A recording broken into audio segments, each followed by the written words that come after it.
자, 마태복음 7장 들어가도록 하겠습니다. 마태복음 7장 12절. 자, 그러므로 무엇이든지 남에게 대접을 받고자 하는 대로 너희도 남을 대접하라. 이것이 율법이요 선지자니라. 좀 7절부터 11절까지는 좀 박스보다는 그 밑줄을 좀 쳐놓으면 좋고요. 2절은 박스 처리를 해놓으시면 좋을 것 같습니다. 구하라 찾으라 문을 두드리라 메시지가 나오고요. 자, 여기에 보면 그러므로에다가 좀 동그라미를 쳐놓으면 좋은데 그러므로가 굉장히 중요하죠. 이 그러므로는 이 앞에 있는 모든 것들을 포함한 그러므로가 되겠지요. 그 중에서도 하늘에 계신 너희 아버지께서 구하는 자에게 좋은 것으로 주시지 않겠느냐, 좋은 것 주시지 않겠느냐 아버지가. 그렇기 때문에 무엇이든지 남에게 대접을 받고자 하는 대로 너희도 남을 대접하라. 이것이 율법이요 선지자니라. 그렇게 말씀하신 거예요. 그런데 가만히 보면 문맥이 조금 재미있습니다. 뭐냐면 너희가 악한 자라도 좋은 것으로 자식에게 줄 줄 알거든 하물며 하늘에 계신 너희 아버지께서 좋아하는 자에게 좋은 것으로 주시지 않겠느냐. 그러므로 구하라. 이렇게 나와야 이게 맞는 거잖아요 지금. 그런데 구하는 자에게 좋은 것으로 주지 않겠느냐. 그러므로 남에게 대접을 받고 싶은 대로 너희도 남을 대접해라. 이게 그러므로라고 하는 단어가 이게 앞뒤가 좀 문맥이 맞지 않는 것 같은 느낌이 들지요. 근데 이것이 하나님께서 지금 무슨 얘기를 하고 싶은 겁니까? 율법과 선지자의 모든 가르침은 뭐예요? 우리가 예수님께서 누가 묻지요? 그 율법사가 예수님 앞에 와서 어떻게 하면 하나님의 말씀 중에 제일 큰 계명이 무엇입니까? 이렇게 묻지 않습니까? 그랬더니 너는 어떻게 생각하냐? 이렇게 물으시잖아요. 내 마음을 다하고 뜻을 다하고 목숨을 다하고 하여서 네 하나님 여호와를 사랑하라. 그리고 내 이웃을 내 몸과 같이 사랑하라. 그랬더니 예수님께서 옳다. 그렇게 하면 네가 살 거다. 이렇게 주님이 말씀하십니다. 그것이 온 율법과 선지자의 강령이다. 이렇게 말씀하신단 말이에요. 그러니까 구약의 가장 큰 율법은 뭐냐? 하나님을 사랑하고 이웃을 사랑하는 거. 근데 오늘 주님께서 뭐라고 하냐면 좋은 것 받고 싶으냐? 그러면 네가 먼저 대접해라. 네가 먼저 대접해라. 그것이 율법이요 선지자니라. 또 이렇게 말씀하신단 말이에요. 두 개가 그러니까 같은 맥을 가지고 있다는 것이죠. 하나님을 사랑하고 이웃을 사랑하는 거. 하나님을 사랑하고 이웃을 사랑하는 것이 지금 남에게 대접을 받고자 하는 대로 너희도 남을 대접하라는 것과 지금 같은 맥락이라는 거예요. 같은 얘기라는 거예요. 율법이요 선지자면 어떤 예수님께서 그렇게 말씀하셨으면 한 가지 뜻만 있어야 될 것 같은데 지금 이 말씀도 똑같이 하고 계신 거예요. 하나님께서는 우리에게 좋은 것을 주시려고 하신다. 그런데 뭐라 그래요? 네가 먼저 해야 된다. 이렇게 말씀하시는 거죠. 우리가 이 생각은 하나님 많이 주시면 제가 여기서 하겠습니다. 이거 아닙니까? 그런데 우리의 원함은 뭐예요? 많이 주시면이죠. 많이 주시면. 하나님께도 하나님이 나에게 많이 주시면 또 내가 많은 축복을 받으면 하겠습니다. 이건데 하나님께서는 해라. 그러면 줄게. 이렇게 말씀을 하시고 계신 거예요. 하나님의 사랑을 입고 싶으냐? 그러면 네가 먼저 하나님을 사랑해. 네가 받고 싶은 그것을 네가 먼저 해봐. 그러니까 하나님의 사랑을 입고 싶으면 네가 먼저 하나님을 사랑해봐. 이렇게 주님이 말씀을 하시는 겁니다. 대접도 마찬가지죠. 내가 사람들 앞에 높임을 받고 싶고 인정을 받고 싶고 사랑을 받고 싶어요. 그러면 네가 먼저 해줘. 그렇게. 그러면 그것이 너에게 돌아올 거다. 이렇게 말씀을 해주시는 거예요. 그것이 좋은 것으로 자식에게 주려고 하는 아버지의 마음이 담긴 메시지예요. 우리가 지금 읽은 말씀이. 그래서 여기에다가 박스 표시를 해야 되는 것이죠. 그러니까 온 율법과 선지자의 강령이 뭐예요? 하나님을 사랑하고 이웃을 내 몸처럼 사랑하라. 그런데 지금 이 말씀도 맥을 같이 한다고 그랬어요? 그럼 뭐예요? 네가 대접을 받고 싶은 대로 네가 먼저 대접해라. 우리가 하나님 대접도 해야 되는 거예요. 하나님을 어떻게 하나님을 대접합니까? 아시잖아요. 마음에 감동이 오는 대로. 21절로 23절까지 또 박스입니다. 21절로 23절까지. 자, 소위 기도하고 주의 종들과 더불어서 주의 일을 사역자들, 일을 하는 사람들이 굉장히 두려워하는 말씀이고 또 이 말씀 때문에 깨어있기도 하고 교만할 수가 없는 그런 메시지라고 우리가 볼 수가 있습니다. 나더러 주여 주여 하는 자마다 다 천국에 들어갈 것이 아니요 다만 하늘에 계신 내 아버지의 뜻대로 행하는 자라야 들어가리라. 요즘에 그 칼빈 신학이 많은 공격을 받고 있습니다. 예전에 행위가 구원의 어떤 역할을 하느냐 아니면 믿음으로 오직 믿음으로만 들어가느냐 이 두 가지 선택을 가지고 이제 오랫동안 씨름했던 흔적들이 많이 있습니다. 신학에서는 이것이 아직도 논쟁의 한가운데 있고요. 그러나 이 두 가지가 다르지 않아요. 두 개가 한 가지예요. 성경이 말하는 핵심은 뭐냐면 믿음이 있어야 구원받는다. 믿음으로 구원받는다. 이거 너무 맞는 말인데 믿으면 그러면 이런 악한 행동하지 않는다. 삶이 따라준다. 그런 얘기하는 거예요. 그래서 입으로 주여 주여 하는 자 이건 뭐냐면 내가 지금 믿고 있습니다. 주님 안에 있습니다. 그런 고백이라고 할 수가 있지요. 그렇게 100% 장담하는 거예요. 그런데 지금 예수님께서 뭐라고 하는 거예요? 나보고 나더러 예수님더러 주여 주여 우리가 주님의 이름으로, 예수님 이름으로 선지자 노릇하며 예수님 이름으로 귀신도 쫓아내고 예수님의 이름으로 많은 권능을 행하지 아니하였습니까? 이렇게 얘기했는데 내가 그들에게 분명히 말하는데 내가 너희를 도무지 알지 못한다. 그러니까 도무지 알지 못한다. 이 얘기는 뭐예요? 예수님께서는 예수님께서 모른다. 이렇게 얘기할 때는 그의 존재 자체를 모른다는 뜻이 아닙니다. 존재 자체를 모른다는 뜻이 아니고 관계가 없다는 거예요. 너랑 나랑 관계가. 우리가 히브리어에서 야다라고 하는 표현을 쓴다고 하지 않았습니까? 그러니까 친밀함, 깊은 그 부부간의 나눔이 있는 그 친밀함, 그것이 아니면 아는 게 아니에요. 모르는 거예요. 주님은. 우리가 뭐 세상 사람들은 예수님의 이름을 모릅니까? 예수님이 어떤 일을 하셨는지 모릅니까? 알지요. 예수님께서 그 사람들을 아냐, 안다고 말씀하실 거냐? 그런 거 없다는 거예요. 그러니까 우리가 연예인에 대해서 예를 들어서 연예인이 뭐를 좋아하고 싫어하고 뭐 몇 시에 어디를 가고 이거 다 알 수 있어요. 근데 그 연예인이 나를 아냐 모르냐 이 문제가 중요한 거 아니겠습니까? 난 그 사람에 대해서 다 알고 있는데 그 연예인은 나에 대해서 아무것도 몰라. 그런 어떤 뭐 비슷한 이해가 될 수 있을지는 모르겠습니다만 예수님께서 예수님의 이름으로 사역한 자들을 알고는 계시지만 친밀함이 없기 때문에 나는 너희를 도무지 모른다 이렇게 말씀하셨어요. 우리가 그 진짜 배기를 놓치지 않으려면 어떻게 해야 되죠? 나와 사역에 바쁜 게 중요한 게 아니에요.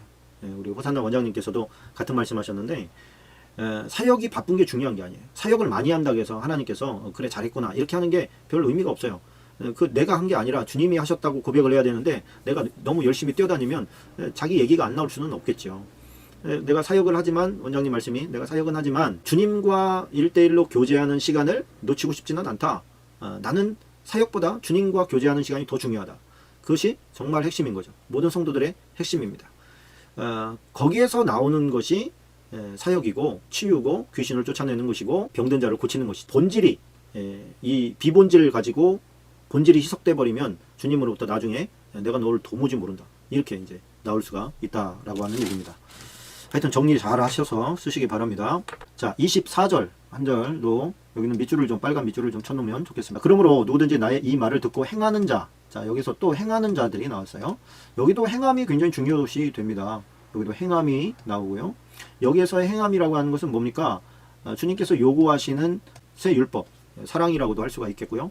또 선을 베풀라라고 하는 것도 있을 수가 있겠지요. 또 대접을 받고자 하는 대로 먼저 대접해라라고 하는 말씀도 드릴 수가 있겠고 주님이 말씀하신 것이 내 삶 가운데서 일어나지 않으면 주님과 모르는 그러므로 나의 이 말을 듣고 행하는 자는 그러니까 삶이 따라주는 자는 그 집을 반석 위에 지은 지혜로운 사람 같다. 그럽니다. 그리고 비가 내리고 창수가 나고 바람이 불어 그 집에 부딪히되 무너지지 아니하나니 이는 주추를 반석 위에 놓은 까닭이다. 그랬습니다. 자 여기서 부딪히되에다가 동그라미를 좀 쳐놓으셔야 돼요. 왜 그러냐면 우리의 믿음이 진짜인지 가짜인지 부딪힘이 없을 때는 몰라요. 그런데 막상 어떤 환경이나 어떤 말이나 어떤 분위기나 이런 거에 딱 부딪혔을 때 거기서 돌출되는 게 내가 믿음을 따라가면 믿음이 있는 사람이고 믿음이 없으면 거기서 본성적으로 나오고 악한 것들이 나오고 독한 것들이 나오는 겁니다. 그러니까 내 삶을 바꾸어 나갈 때 거기서 내 믿음이 오히려 더 견고해지는 것이. 그래서 부딪혔을 때 그 부딪힘에도 불구하고 온유한 말이 나가야 되는 것. 그래서 예수님은 누굽니까? 그 사마리아 여인이 예수님께서 사마리아 여인에게 물 좀 달라 그랬을 때 사마리아 여인이 막 쏴대잖아요. 아니 당신들은 유대인이면서 나한테 물 달라 그러냐? 막 그렇게 비아냥거렸을 때 예수님께서 온유하게 나갑니다. 내가 누군지 알았으면 네가 나에게 구하였을 것이고 나는 너에게 주었을 거다. 이렇게 말씀을 하시는 거예요. 그 온유함 때문에 그 여인 하나가 변화하니까 그 지역이 전부 다 변하는 역사가 일어납니다. 그래서 소위 싸나운 것은 주님의 성품이 절대로 아닙니다. 그래서 주님의 성품은 온유하죠. 온유해요. 온유라고 하는 게 뭐예요?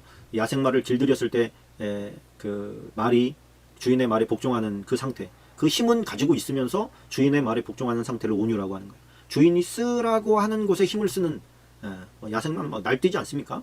그거를 가지고 온유하다고 말하지 않고 그 말들을 보면은 온순하잖아요. 온순과 온유가 많이 비슷합니다. 말의 힘은 상실된 게 아니에요. 그러나 그 힘을 주인이 원하는 때만 씁니다.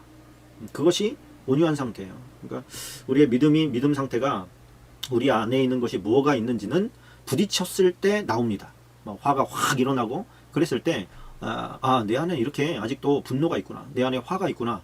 그러면 그거 있잖아요. 발견했잖아요. 그럼 그걸 가지고 붙잡고 회개하는 거예요. 회개하고 또 예수님의 이름으로 내 안에 있는 더러운 것들을 뽑아내고 또 보혈로 치료하고 예수님을 또 사랑을 고백하고 기도해 가면서 내 마음을 성령께서 원하시는 마음으로 계속해서 변화시켜 나가는 것. 그것이 부딪히는 이유입니다. 부딪히는 이유. 그리고 온전히 서 있다고 해도 27절에 보니까 내 신앙이 견고하고 그 좋아요. 자, 그래서 좋은 건 뭐냐면 무너지지 어디입니까? 자, 그 반석 위에 놓은 사람은 부딪혔지만 무너지지 않은 거예요. 그러니까 이 부딪힘은 계속 있는 거예요. 누구에게나 있는 거예요. 약한 자에게도 있고 강한 자에게도 있습니다. 그러니까 잘 준비된 것 같은 사람에게도 부딪힘은 있고 믿음이 연약한 자에게도 부딪힘이 있어요. 근데 잘 세워진 자는 그 부딪힘을 이겨나가는 것이고 버티고 있는 것이고 또 연약한 자는 그 부딪힘 때문에 무너지는 것. 그 무너짐을 통해서 우리는 어떻게 뭐를 깨달아야 돼요?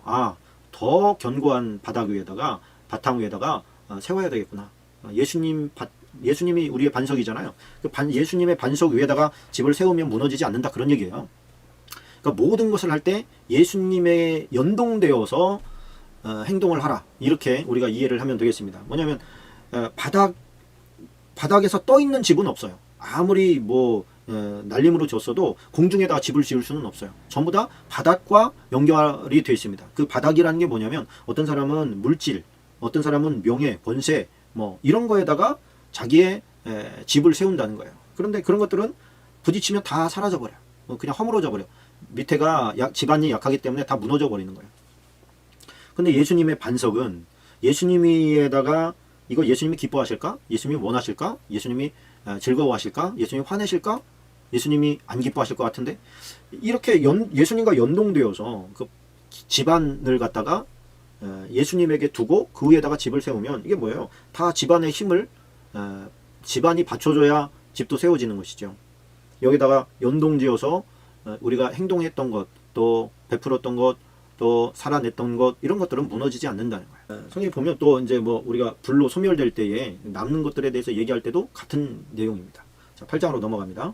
8장 3절에 보면 이런 말씀이 나옵니다. 밑줄입니다.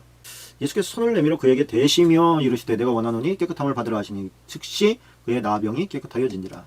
자, 예수님께서 나병에 걸린 자를 깨끗하게 해주시는데 치료해 주시는데 어떻게 했다고요? 손을 내밀어 그에게 대시며 라고 되어 있습니다. 여기 대시며에다가 동그라미를 치시면 좋습니다. 왜 그러느냐?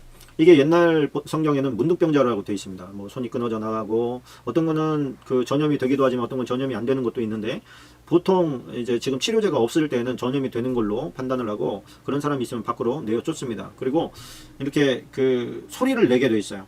그 다른 문둥병이 걸리지 않은 사람이 자기 주변으로 오려면 소리를 막 질러서 나 문둥병자다 이런 표시를 내게 되어 있습니다. 그런 사람이 가장 그리운 게 뭘까요? 그거는 터치죠. 터치. 스킨십.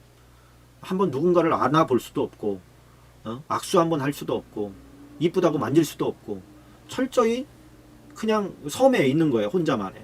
고독하고 외롭지요. 근데 주님께서 그의 육체의 병을 치료해 줬을 뿐만 아니라 그 마음의 병, 누군가와 접촉을 하고 싶은 그 마음까지도 어루만져 주셨죠. 그래서 마음의 병도 치료해 주시고 육체의 병도 치료해 주시고 사역자들의 어떤 그 사역의 포맷이 이거여야고 생각합니다. 지금 방송 듣고 계신 분들 사역자들이 많죠. 육체의 병뿐만이 아니라 마음의 병도 치료를 해줘야 된다는 거예요. 마음의 병을 터치해 주려면 그 마음을 읽을 수 있는 힘이 있어야 되겠죠. 또 그 마음을 볼 수 없으면 귀를 열어서 들어야 되겠죠. 그래서 그 마음까지 어루만져줘야 그게 예수님스러운 예수님을 닮은 치료다. 그런 말씀을 드리고 싶네요. 자, 8장 8절입니다. 8절로 12절까지 닦습니다. 8절로 12절까지. 자, 백부장이 대답하여 이르되 주여 내 집에 들어오심을 나는 감당하지 못하겠사오니 다만 말씀으로만 하옵소서. 그러면 내 하인이 낫게 싸움나이다. 나도 남의 수하에 있는 사람이 내 아래도 군사가 있으니 이더러 가라 하면 가고 저더러 오라 하면 오고 내 종대로 이것을 하라 하면 하나이다. 예수께서 들으시고 놀랍게 여기 따르는 자들에게 이르시되 내가 진실로 너에게 이르노니 이스라엘 중에 아무에게서도 이만한 믿음을 보지 못하였노라. 또 너에게 이르노니 동서로부터 많은 사람이 이르러 아브라함과 이삭과 야곱과 함께 천국에 앉으려니와 본 나라의 본 자손들은 그 나라의 본 자손들은 바깥 어운데 쫓겨나 거기서 울며 이를 갈게 되리라. 자, 여기에 보면 백부장의 믿음을 예수님께서 칭찬하시면서 거기에서 이런 말씀을 하셔요. 동서로부터 많은 사람이 이르러 아브라함과 이삭과 야곱과 함께 천국에 앉는다는 거예요. 그러니까 우리 이방인들을 말하는 것이죠. 이방인들이 천국에 가서 그들과 함께 앉는데 그 나라의 본 자손들이 누굽니까? 아브라함의 자손들을 말하고 이삭과 야곱의 자손들을 말하는 그들은 어떻게 된다? 바깥 어두운 데 쫓겨나 거기서 울며 이를 갈게 되리라. 그 말씀을 하시는 거예요. 다시 말하면 뭐냐면 이 백부장이라고 하는 것은 백인대 대장이에요. 그 로마의 군대 시스템이 백부장 시스템 아닙니까? 우리나라로 치면 소대장 정도 되는 거예요. 중대장, 소대장. 소대장 정도? 한 100명 정도가 자기 수하에 있는 사람이에요.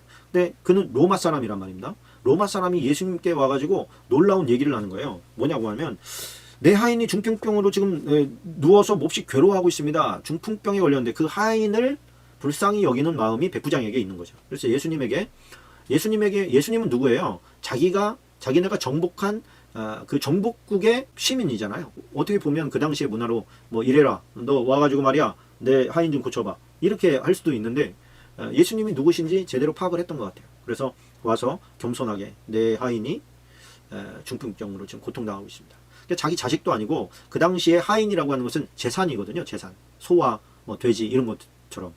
그런데 인격으로 대한다는 거죠. 인격으로 대하면서 내 하인을 좀 고쳐주십시오라고 얘기하면서 자기의 자존심을 꺾고 피정복국의 시민에게 고개를 숙여요. 그러면서 그랬더니 예수님이 뭐라고 하냐면 7절에서 내가 가서 고쳐줄게. 내가 가서 고쳐주리라 그랬더니 백부장이 만류합니다. 그러면서 우리 집에 오시는 것을 저는 감당하지 못합니다. 이 얘기가 무슨 얘기냐면 예수님께서 만약 이방인, 그것도 자기네를 지금 지배하고 있는 로마 사람의 집에 들어가서 그를 도와줬다, 이런 소문이 들어가게 되면 예수님에게 굉장히 곤란한 일이 벌어지는 거예요. 그것을 얘기하는 거예요. 내가 감당하지 못하겠다라고 하는 것은 뭐냐면 내가 당신을 모셔드려서 우리 집에 오셨다는 그런 핍박을 당신이 받을 것에 대해서 내가 감당을 못하겠습니다, 그런 뜻이에요. 그러니까 이 사람은 지금 인격적으로도 굉장히 성숙해 있는 거예요. 예수님을 배려를 하는 거예요. 예수님이 나 때문에 곤란당하는 것은 나는 원하지 않습니다. 나도 백부장입니다. 나도 내 수하에 부하들이 있습니다. 부하는 이리 가라 그러면 이리 가고, 저리 가라 그러면 저리 가는 게 부하입니다.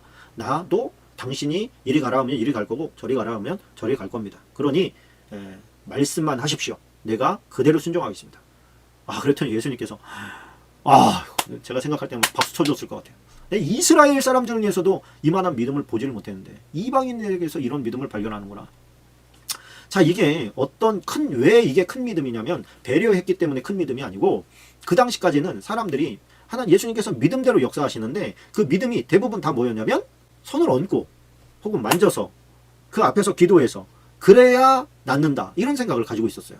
지금 이 하인은 멀리 떨어져서 보이지도 않는 그런 상황 가운데 있는데 당신이 말씀만 하면 그 말씀이 가가지고 그 하인을 낫게 할 겁니다, 이렇게 얘기하는 것이 혁명이었어요. 혁명. 같은 공간 안에 없어도, 멀리 떨어져 있어도 그곳에서도 하나님의 역사는 일어날 수 있다. 예수님의 역사는 그곳에 떨어져 있어도 일어날 수 있다 라고 생각한 그 생각 자체가 혁명이었다. 예수님께서 보실 때는 한 차원이 업그레이드 되는 그런 놀라운 역사였습니다. 그러니까 저와 여러분이 칭찬 듣는 사람이 되어야 되지 않겠습니까? 그것이 지금 시대에 우리가 중보 기도라고 하는 그 통로를 통해서 예수님의 이 사건을 지금 그대로 우리가 받아들인 거예요, 마음으로. 우리는 중보 기도할 때 떨어져 있습니다. 그죠? 저쪽에 떨어져 있고, 또 뭐 안산에도 있고, 원주에도 있고, 뭐 그 지역 보이지 않는 곳에 있지만 우리가 기도할 때 어떻게 되는 거예요? 주님께서 들어주실 거다. 주님께서 그곳에서 역사하실 거다. 전도하는 사람들 불러주시고 하나님의 백성으로 만들어 주실 거다라고 하는 그 믿음, 그거 가지고 주님 앞에 나아가서 고백하는 거예요. 성취될 줄로 믿습니다. 자, 23절로 27절까지 가봅시다. 23절로 27절까지 밑줄 치시면 됩니다. 자, 배에 오르매 제자들이 따랐더니 바다에 큰 놀이 일어나 배가 물결에 덮이게 되었을 때 예수께서는 주무시는지라 그 제자들이 나와 깨우며 이르되 주여 구원하소서, 우리가 죽겠나이다. 예수께서 이르시되 어찌하여 무서워하느냐, 믿음이 적은 자들아. 하시고 일어나서 바람과 바다를 꾸짖으시니 아주 잠잠하게 되거늘 그 사람들이 놀랍게 여기게 이르되 이가 어떤 사람이기에 바람과 바다도 순종하는가 하더라. 자, 여기서 보면 그 제자들이 굉장히 두려워합니다. 예수님께서는 주무시고 계신데 제자들은 지금 두려워해요. 두려워하면서도 예수님을 깨우지는 않았어요. 처음에. 왜 그랬습니까? 이 사람들은 뱃사람들이기 때문에 그렇습니다. 자기들이 배 무는 것은 예수님보다 잘하지, 이런 자부심이 있었던 거예요. 그런데 결국에 이제 배가 이제 그 가라앉게 되는 위기 가운데 있으니까 예수님을 이제 깨우죠. 그때 예수님께서 일단은 바람과 바다를 꾸짖어서 잠잠하게 만들어 놓고 혼냈으면 좋겠는데, 예수님께서는 바람과 바다는 막 지금 밖에서 막 난리를 부리고 있는데 그 난리통에 정신이 하나도 없는 제자들을 책망하고 계셔요. 저거는 신경도 안 써. 바람과 바다는 신경도 안 써요. 환란 풍파는 신경도 안 써요. 예수님께서 지금 가르치고 싶은 제자들에게 집중되어 있는 거예요. 왜 두려워하냐? 왜 믿음이 작으냐? 여기서의 작은 믿음이라는 게 뭘까요? 예수님께서 혹시 바람과 제자가 베드로 보고, 베드로가 이 바람과 파도야 잔잔하라 이렇게 하기를 원하셨던 건가? 그런 생각도 듭니다. 그렇게 했으면 예수님께서 칭찬하셨을까? 그런 생각도 해보는 거예요. 그러나 조금 더 구체적인 생각은, 너네가 이렇게 고생하기 전에 나를 깨우면 해결된다고 하는 믿음이 아직도 없냐? 저는 그게 조금 더 가깝지 않은가 싶습니다. 우리가 예수님의 이름을 부를 때 두 종류의 사람이 있어요. 이건 어떤 믿음의 단계라고 생각을 합니다. 믿음이 큰 믿음으로 갈수록 어떤 일이 있거나 없거나 그냥 예수님을 늘 붙잡고 사는 사람이 있지요. 그리고 어떤 일이 벌어졌을 때 예수님의 이름을 부르는 사람이 있고, 자기가 다 해보고 나서 안 됐을 때 예수님을 부르는 사람이 있어요. 지금 이 부분, 이 세 번째 유형에 대해서 예수님께서 책망하시는 거예요. 왜 니네가 다 해보고 안 될 때 나를 깨우니? 그건 어떤 믿음이라? 작은 믿음이라. 두려워하는 것 자체가 믿음이 없는 행위고, 예수님이 함께 있는데, 같은 배를 타고 있는데 두려워 떠는 게, 이게 예수님께서 자존심 상하시는. 참 이게 자기의 전공 뭐 잘하는 거 있는 사람은 그 잘하는 것 때문에 사실은 주님을 요청하지 않는 경우가 많습니다. 9장으로 넘어갑니다. 9장 4절로 8절까지 박스입니다. 9장 4절로 8절까지입니다. 예수께서 그 생각을 아시고 이르시되, 너희가 어찌하여 마음에 악한 생각을 하느냐? 죄사함을 받았느니라는 말과 일어나 걸어가라는 말 중에 어느 것이 쉽겠느냐? 그러나 인자가 세상에서 죄를 사하는 권능이 있는 줄로 너희로 알게 하리 아니라 하시고, 중풍병자에게 말씀하시되, 일어나 내 침상을 가지고 집으로 가라 하시니, 그가 일어나 집으로 돌아가거늘 무리가 보고 두려워하며 이런 권능을 사람에게 주신 하나님께 영광을 돌리니라. 여기에서 이제 사람들은, 아니 죄사함을 받았다라고 하는 것과 일어나 걸어가라 하는 말 중에 어느 것이 쉽겠느냐? 어느 것이 쉬울 것 같아요? 어떤 사람은 아니, 죄사함을 받았느니라는 뭐 눈에 보이는 것도 아니고 어떤 현상이 일어나는 것이 아니기 때문에 그 말을 하는 게 더 쉽고, 일어나 걸어가라는 것은 이 지금 안전뱅이가 일어나서 걸어가야 되는 것은 굉장히 어려운 일이고 눈으로 확증시켜야 되는 일 아닙니까? 그런 이 일이 더 어려운 거 아닙니까? 결론부터 말하면 두 가지 다 어려운 거예요. 인간은 다 어렵습니다. 그러나 예수님께서 해주고 싶은 말은 그 뒤에 나오죠. 그러나 인자가 세상에서 죄를 사하는 권능이 있는 줄을 너희로 알게 하려 하노라. 그러니까 이 두 가지 중에 뭐가 더 어려운 일이냐면, 죄를 사하는 권능, 그것이 더 어려운 거예요. 근데 우리 눈에는 안 보이는 거예요. 일어나서 걸어가는 게 훨씬 더 어려워 보이는 것이죠. 그러나 예수님께서는 이 두 가지 모두를 다 하실 수 있는 것이죠. 이런 뜻이 있습니다. 그렇게 말씀을 하시고 나서 일어나 내 침상을 가지고 집으로 가라까지 말씀을 하신 거예요. 그러니까 이 말은 뭐냐면, 너희는 이 사람의 죄가 사해졌는지 안 사해졌는지 너희는 모르지. 그렇겠죠? 그런데 너희들이 불가능해 보이는 이 사람이 앉아있는 상태에서 안전뱅이가 일어나서 걸어가는 걸 보면 그 사람의 죄도 용서받았구나 라고 하는 것도 믿을 수 있을 거다. 그 얘기 하시는 겁니다. 우리가 이적과 기적이 필요한 기독교 어떤 그 공동체 가운데서 그런 이적과 기적과 하나의 신비한 능력과 거룩한 은사들이 필요한 게 뭐냐면, 하나님의 살아계심을 우리는 믿어서 알아요. 믿어서 아는데 세상 사람들은 안 믿잖아요. 그러니까 살아계심을 보여주려고 하다 보니까 이적과 기적도 필요한 거예요. 그래서 이적과 기적을 보면서 하나님이 살아계시구나 이걸 느끼면 되는 건데, 이거 없어도 이걸 느낄 수 있는 사람이 진짜 아닌 거죠, 사실은. 그래서 이 사람의 이런 기적과 이적을 보고 하나님이 살아계심을 알게 해주십시오 라고 우리가 기도하고, 또 이 사람들의 머리에 어떤 스파크나 쇼킹하거나 어떤 충격을 줘서 진짜 뭔가가 있구나 이런 걸 줄 수 있지만, 이적과 기적을 맛보고도 떠나는 사례는 얼마든지 있습니다. 참된 믿음을 줄 수는 없는 것이죠. 그래서 주님으로부터 죄 용서함 받았다, 너는 하나님의 자녀고 내 친구다 라고 하는 메시지가 우리가 안전뱅이에서 일어나는 것보다 훨씬 더 유익하고 좋은 것입니다. 자, 9장 23절로 26절까지 박스입니다. 자, 23절로 26절까지 박스인데요. 예수께서 그 관리의 집에 가사 피리 부는 자들과 떠드는 무리를 보시고 이르되, 물러가라, 이 소녀가 죽은 것이 아니라 잔다 하시니 그들이 비웃더라. 무리를 내보낸 후에 예수께서 들어가사 소녀의 손을 잡으시며 일어나는지라. 그 소문이 온 땅에 퍼지더라 그랬습니다. 자, 죽은 소녀를 살리신 기적이 주는 교훈이 뭐냐? 주님께서는 죽음도 다스리신다는 거예요. 죽은 자도 살리신다는 거예요. 이것이 나중에 우리가 부활할 때 굉장히 중요한 요소죠.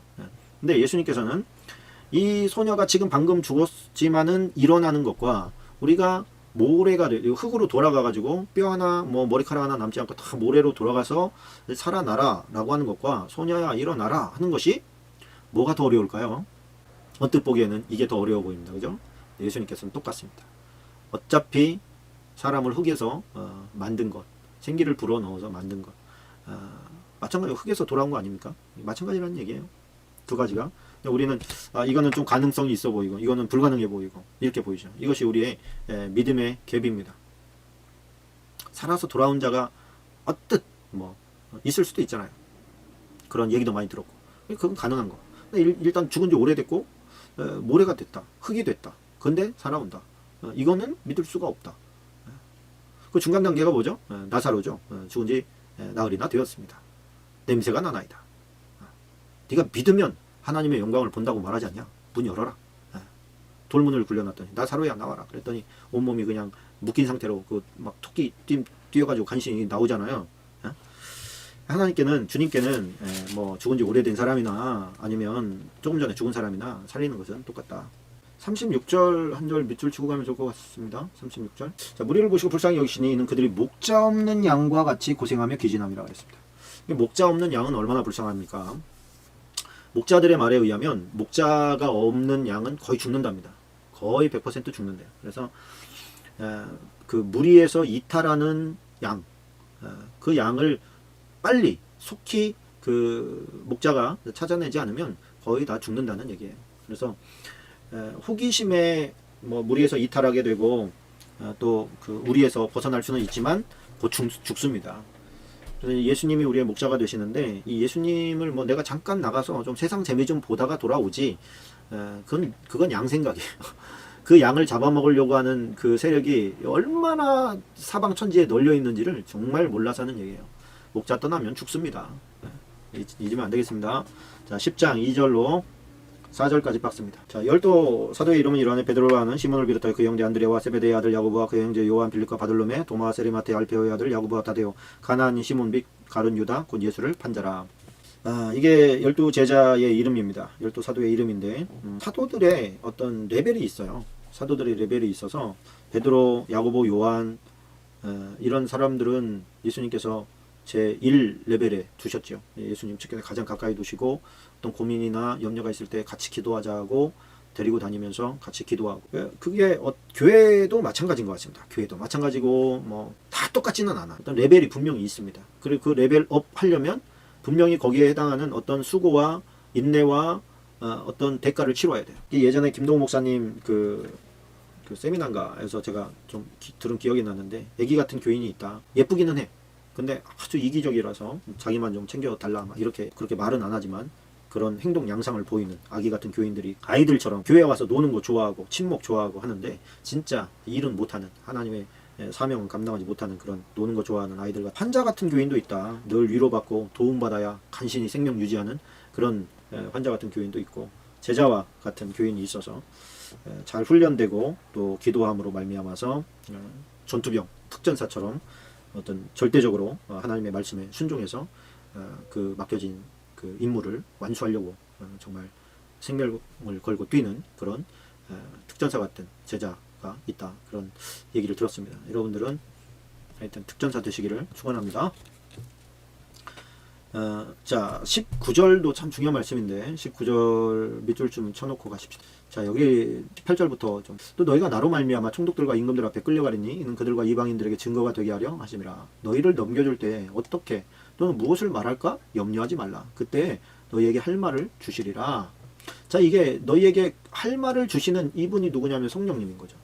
그죠? 말하는 이는 너희가 아니라 너희 속에서 말씀하시는 이 곧 너희 아버지의 성령이니라. 그렇게 말합니다. 그렇기 때문에 우리가 성령님과 동행하는 삶을 살아야 된다는 거예요. 그리고 복음을 증거할 때는 다 잘 될 거라 그렇게 말한 적이 없어요. 다 너희를 공회에 넘겨주겠고 회당에서 책찍질하고 뭐 고난과 역경이 있을 거다. 요즘에는 전도를 하려고 하면 그런 어떤 그 비난과 손가락질, 또 저 사람이 나를 어떻게 볼까 이런 거 두려워서 이제 못하는 사람들 많이 있는데, 그런 것보다 훨씬 더 강한 것들이 있다라고 얘기를 했음에도 불구하고 그런 거 두려워서 못한다 그러면 못하는 것이죠. 자, 28절 한번 보십시다. 28절.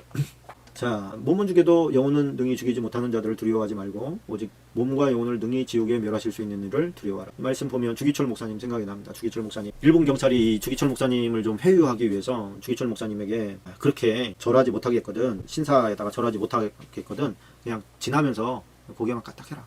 그러면 그냥 한 걸로 해줄게. 막 그렇게 회유했다고 그래요.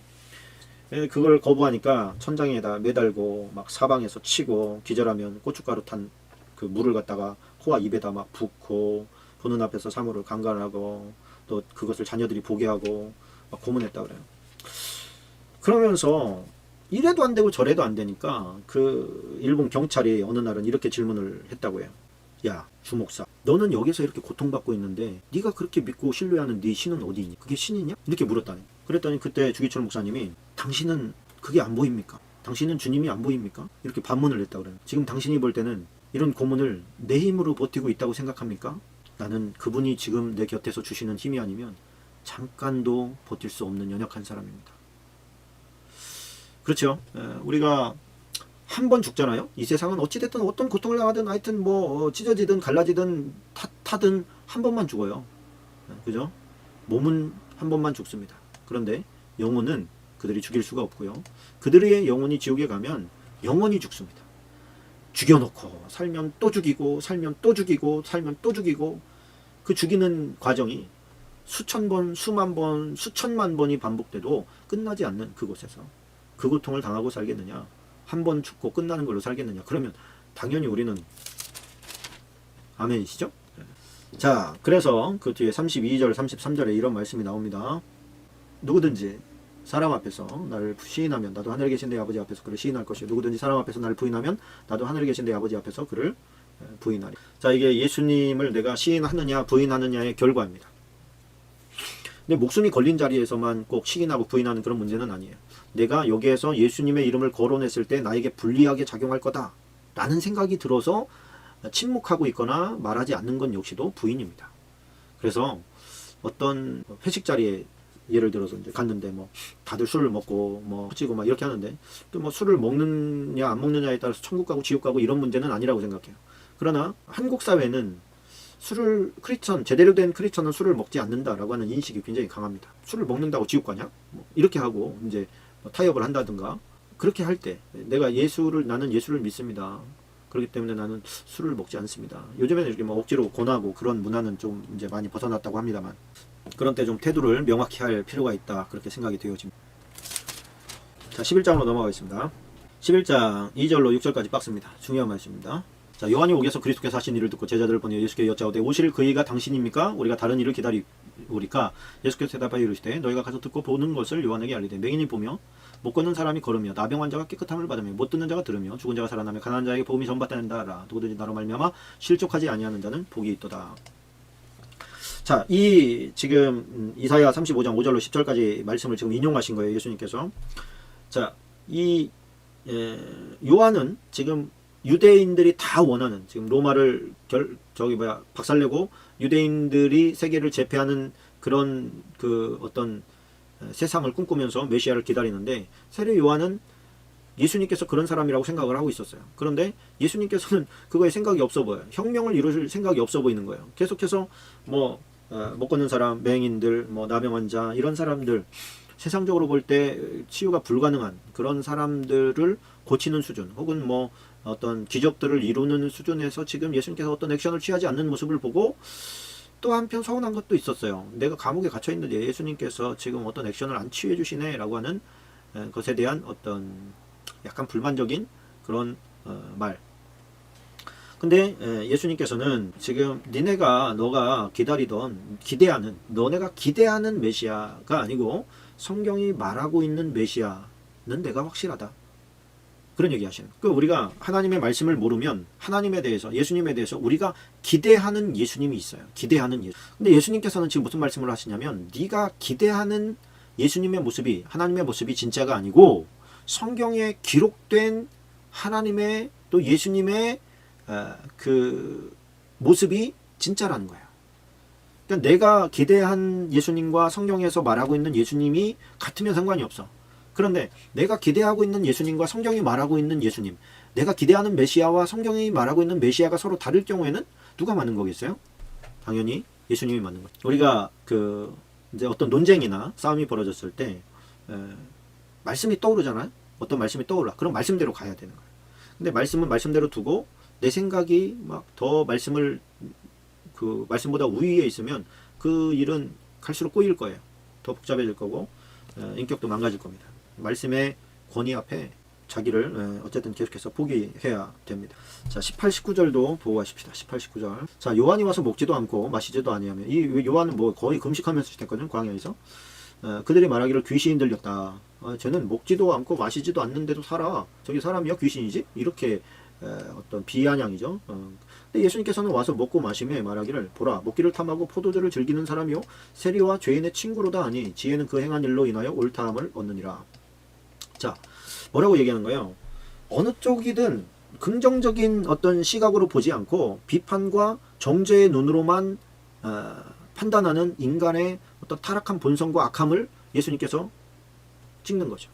뭐 잘하면 잘하네, 못하면 그거 못하는 거 아니야, 이렇게 나가야 되는데 다 안 되는 쪽으로 한 미움의 어떤 그런 필터를 하나 딱 띄우고 보면 제가 하는 건 다 나빠, 하여튼 제가 하는 건 다 꼴비고 제가 하는 건 하여튼 이쁜 짓이 하나도 없어, 이렇게 보는 인간의 편협하고 악한 일면을 예수님께서 지적을 하고 있는 거예요. 그게 우리들의 모습이기도 하지 않습니까? 왜? 종교 지도자들이 지금 범한 실수를 예수님께서 지적하고 있는 거니까. 우리는 종교 지도자도 아니니까 얼마나 그것이 더 심하겠어요. 이쁜 놈은 끝까지 이쁘고 미운 놈은 끝까지 밉다, 이렇게 가는 것은 맞지 않는 것 같습니다. 자, 28절로 30절까지 박스가 아니라 밑줄입니다. 28절로 30절. 자, 수고하고 무거운 짐진 자들아 다 내게로 오라. 내가 너희를 쉬게 하리라. 나 마음이 온유하고 겸손하니 나의 멍에를 메고 내게 배우라. 그리하면 너희 마음이 쉼을 얻으리니 이는 내 멍에는 쉽고 내 짐은 가벼움이라 하시니라. 자, 여기서 보니까 우리는 이렇게 생각해요. 수고하고 무거운 짐진 자들아 다 내게로 오라. 내가 너희를 쉬게 하리라. 그랬더니 그래, 나 이 무거운 짐 이거 갖다가 예수님께 맡기고 나는 훌훌 털어버리고 나는 좀 편해져야 되겠다, 나는 좀 가벼워져야 되겠다, 이렇게 생각한다는 거예요. 여기 자세히 보십시다. 수고하고 무거운 짐진 자들아 다 내게로 와서 너희 짐을, 무거운 짐을 나에게 맡겨라, 이렇게 돼 있습니까? 그거 아니죠. 오히려 예수님께서 하나를 더 맡기셔요. 뭐냐면 나의 멍에를 메고 내게 배우라. 그러면 너희 마음이 쉼을 얻는다 그랬습니다. 너희 육체가 쉼을 얻는 게 아니에요. 다시 말하면 육체라고 하는 것은 마음의 영향을 받는데 마음이 편하면 육체가 메고 짊어지고 있는 짐도 가볍게 느껴질 수 있다, 이런 건데, 내 멍에는 쉽고 내 짐은 가볍다. 그러니까 예수님의 멍에라고 하는 게 뭡니까? 소가 이렇게 그 짐을 끌 때 힘을 받게 하기 위해서 이 목 뒤에 이 뼈에다가 이렇게 딱 걸치는 거잖아요, 멍에.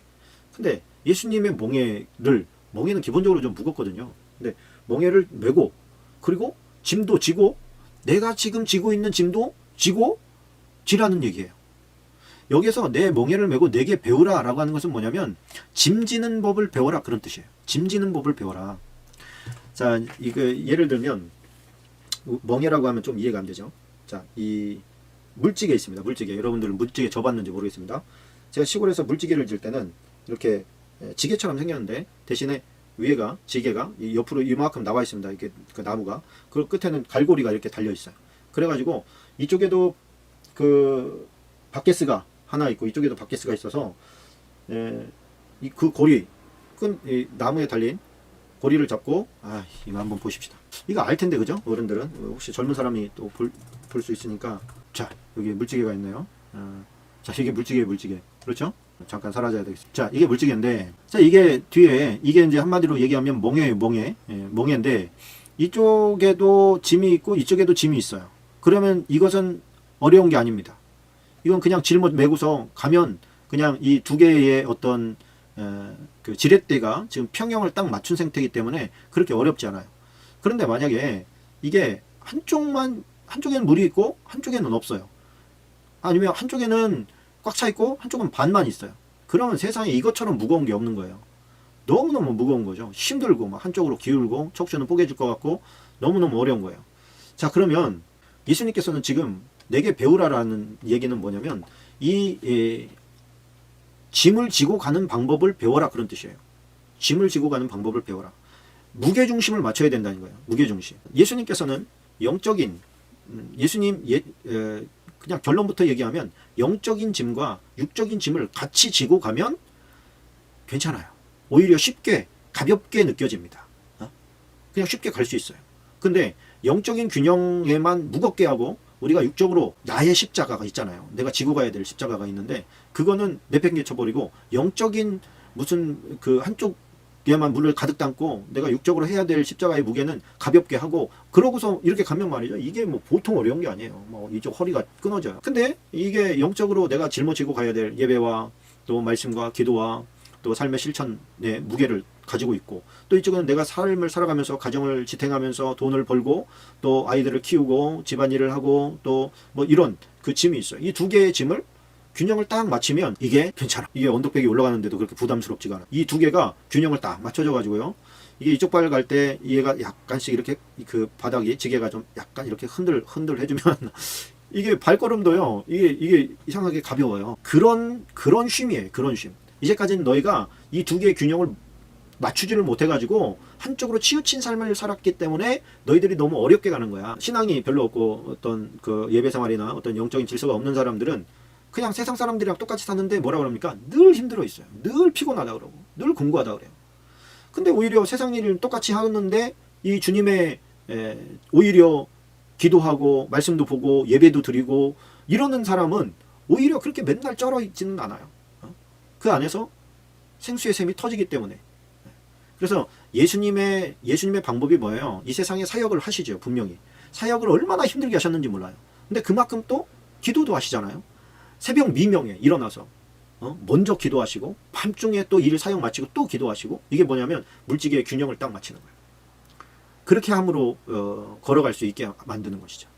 근데 이것이 이제 세상 사람들은 이거를 한쪽만 이렇게 하면서 잠을 많이 자거나 뭐 좋은 보양식을 먹거나 그러면 피곤함이 없어지는 줄 알아.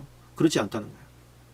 균형을 딱 맞추고 나아가면서 적절하게 쉼도 가지면서 잠도 자고 이게 세상적인 어떤 타락 일변도의 삶으로만 나가지 않아도 그 삶이 훨씬 더 순적하고 순탄하게 갈 수 있습니다. 그래서 우리가 예수님께서 내게 배우라 라고 하신 짐을 지고 가는 법. 여러분 예수님 믿는다고 여러분들의 머리에 짐, 허리에 또 머리에 어깨에 짊어지고 가는 짐이 없어집니까? 그렇지 않잖아요. 그거 그냥 있는 거예요. 단지 예수님께서는 그 한쪽으로 치우쳐진 그 무게중심을 이거를 좀 맞추라는 얘기예요. 예수님이 하셨던 것처럼 영적인 기도 생활과 육적으로 너가 뛰어야 하는 삶의 균형을 맞춰라. 그러면 가볍게 갈 수 있을 거다. 그 짐을 가볍게 갈 수 있을 거다. 자, 오늘 여기까지 하도록 하겠습니다. 오늘 11장까지 했습니다. 얼마 못 나갔지만 다 읽으셔야 됩니다. 우리가 말씀 지금 공부 나가는 것은 무조건 읽어야 됩니다. 몇 번을 말씀드리지요. 기도하고 마치도록 하겠습니다. 참 좋으신 주님 고맙습니다. 오늘도 이렇게 말씀 앞에 서서 그 말씀을 듣고 읽고 또 묵상하고 기록하고 줄을 긋고 그 마음판에 새긴 하나님의 자녀들이 있습니다. 하나님께서 기름 부어주시고 놀라운 주님의 도구들로 쓰임받을 수 있도록 역사해 주옵소서. 또 많은 분들을 대접하고 섬기고 사랑해주는 귀한 심령들이 있습니다. 우리 주님께서 그들을 축복하여 주시기를 원합니다. 하늘의 별과 같이 빛나시고 특별한 상급으로 세워 주옵소서. 공급하시는 주님께 감사합니다. 또 삶의 현장 가운데 대접을 받고자 하는 대로 대접할 수 있는 저희들의 삶의 행실이 살아있게 하여 주옵소서. 예수님의 이름으로 기도하옵나이다. 아멘. 고맙습니다. 오늘 여기까지 하도록 하겠습니다.